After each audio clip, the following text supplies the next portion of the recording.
So pag nakakawin ka rin sa hindi na masustain ang Yes, okay. Who says no?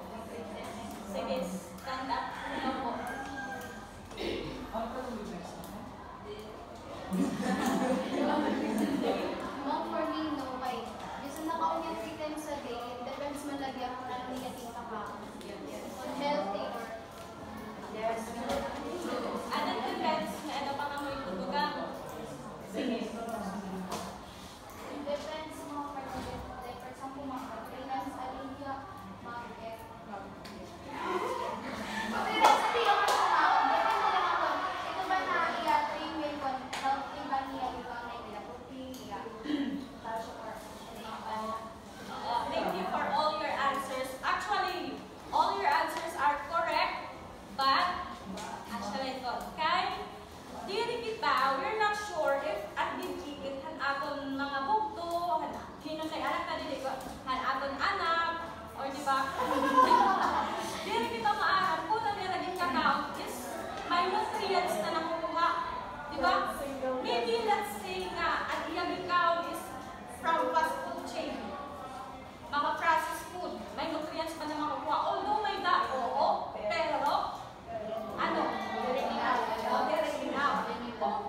They can totally eat bisan ang mga fruits, di ba? Kaya dahil may ada mga preferences, labi na iba-iba taste han fruits na may ada kita. May ada mga asno, may ada sweet, di ba? So the third is vegetables. Kaya yun din nakaw vegetables. Yun din nakaw ang palaya. O, di ba? Pero kailangan tayo kung mga vegetable, iba-iba na vegetable. Kaya, although palaya na sa pero pagsanay nito. So, vegetable, this food group is the source of the most important vitamins and minerals. So, di ba? Kung may ada ka, iba na vegetable nga dili mo nakakao. Kahit sa kaya, may ada ka iba na dili ko na kukuha. Pagkaonhan, turuhan pagkaon ito na vegetable na dili mo gusto. It is advisable to combine vegetables with the position of the plant. We distinguish vegetables that grows under the grounds. Ano man yung hinihingi na vegetable na under the grounds? Carrots? Oo. Ang mga fruits ito iya, nga, naadiha. Naadiha. Ano ba yung hinihingi? Oo, adaya. Tapos, vegetables, belonging to a group of leaves. Mga ano man yung mga vegetables na leaves? Chai? Okay. Tapos, mustasa, di ba, bihap? Ang pipiyan ng masla. And leaves and those belonging to a group of fruits. Actually, ng mga fruits, ang mga ang tomato, ang din pag-mention kanina natin, ang grapes, di ba? Ang shetong hiya. So, recommended intake, in order to introduce the diversity of the pulse of the whole plant, you need to eat all 3 types of vegetables every day. Imagine, may mga fruits na diriging kakaon. Kailangan, every time na makaon kita, kailangan i-consider natin na may anak ko yung kakaon na carrots, at ground, at ang group of leaves, and stems, tapos ang group of fruits. So, kailangan complete ito iya. Bisang nga daily nga may ada kahit mga pagkaon na tulog, na vegetables. Basta importante, singon na nala, once a week, nakakakaon ka 2 times kasuga dito, na tomato present, dyan po di mawara. Pero kung marin talaga, at least important, may usa dida or duha nga nakakaon ninyo. Diba? So, atin na number 4. Milk and dairy product. This food group is important for children's health because it supplies protein and calcium. It helps in the development and formation of bones. An example yung number 4 is an ano? Pag-infant. Pag-baby pa, ano man ang era? Milk. Ano? Oo. Kaya, hindi daw ba natin out? Bali ba rin yung race? Oo. Pwede ka pag-gatas na nakakarton, di ba? Mga branded. So, ano siya kailangan niya yung milk pagbata pa para mag-strong and bones. Bisan man kita, bisan adult, kailangan lagyan mag-milk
more on burgers, more on anything else na more processed food, kailangan more on enough fruits, vegetables, etc.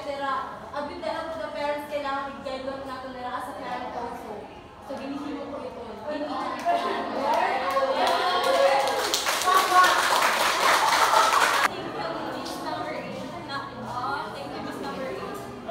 Actually, tama, dahil tinutubos siya natin ng mga bata.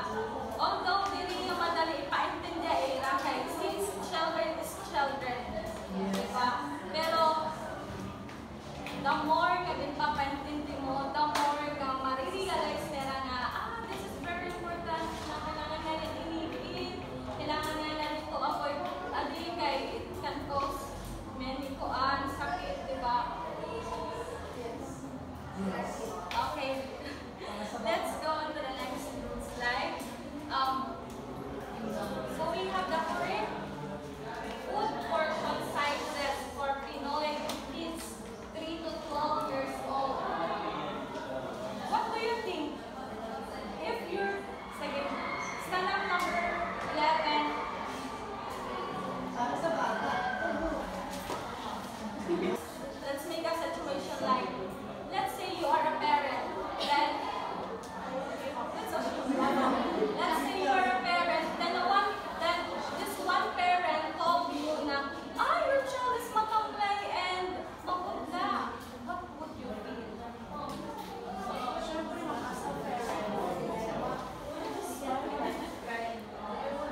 mas maupay ko na siya itoan, you himuon.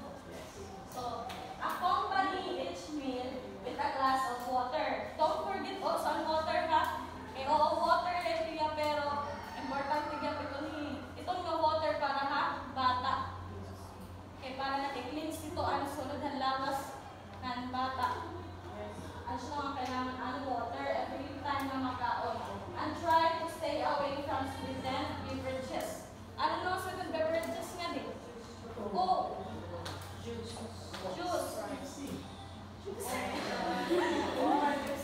Tapos may iba pa na product.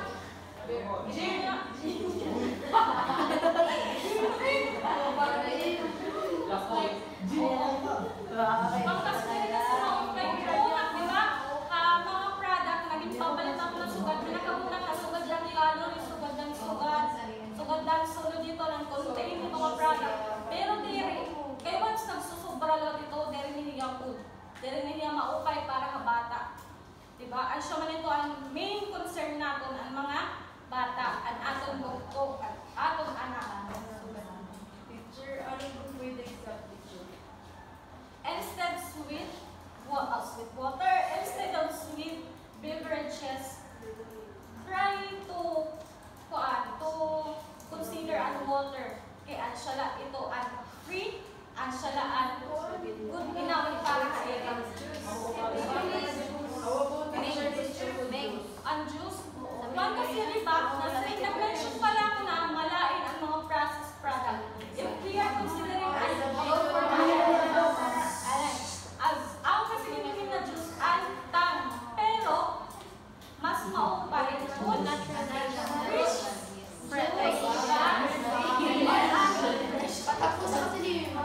tapos pwede ka na diba, may alam ito blender. Once blender ka mo, may fruits ka mo, nadiri na inumi yung mga fruit kayo, anak, mas maupay ko i-blend. Tapos ang siya, ang imuunera nga, juice, diba? According to sugar recommendations, children should not have more than 6 teaspoons or 25 grams of sugar a day. The average 250 juice box already contains 23 grams of sugar. At siya ito, ginayahan ko na niya pwede mag-susubra. At siya ito niya, once nagsusubra, sweet beverages sa atong lawas, nagkakaada, ano ang sakit?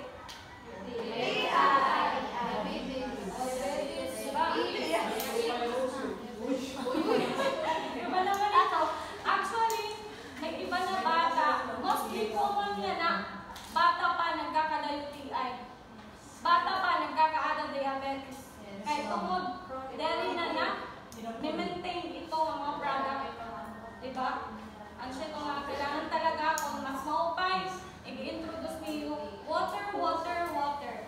A glass of water a day. So again, sige, ayaw mo pagtigaman. Anong pera ka? Teaspoon ang kailangan? 6 teaspoon or pera ka grams? 25. Ayaw kayo na 25 grams.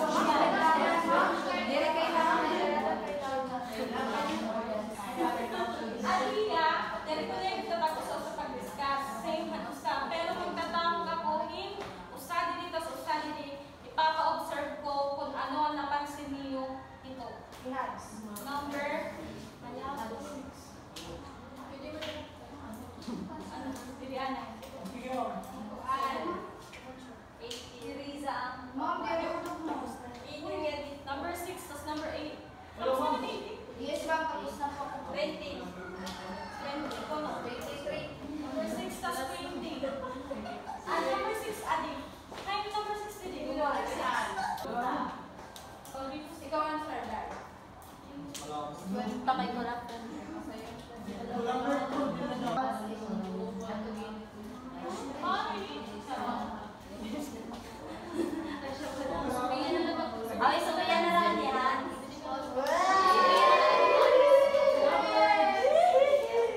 nagtitika widely what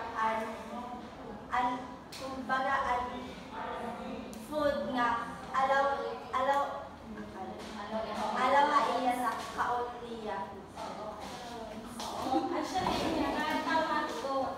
Kaya, ang hindi naman niya nga, table, ipapakita din nga, the more, the higher the age of the child, the more you want na nag-i-increase an, pwede niya table. Last slide na ako. So, ano are the 5 food groups that are essential? Fruits, vegetables, milk, and dairy products, meat, fish, and eggs. Yes. So, ano pa doon akong didiscussan niya na? Ano pa doon? Atong ginarastoryahan? Nutrition and healthy child. So, again, last na to na pakiana po. Number 1. How do you say na a child is healthy? How do you say if the child is healthy? Since an atong title is nutrition and healthy child. So, ano yung last na pakiana? How can you say if the child is healthy?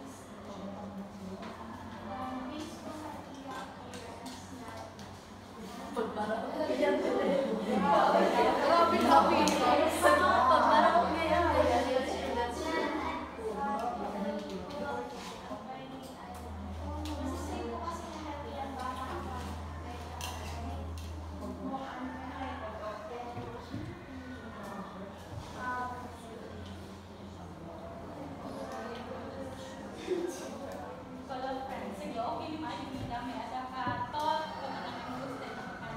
Sige, kalau friend, from this school. Number na lang.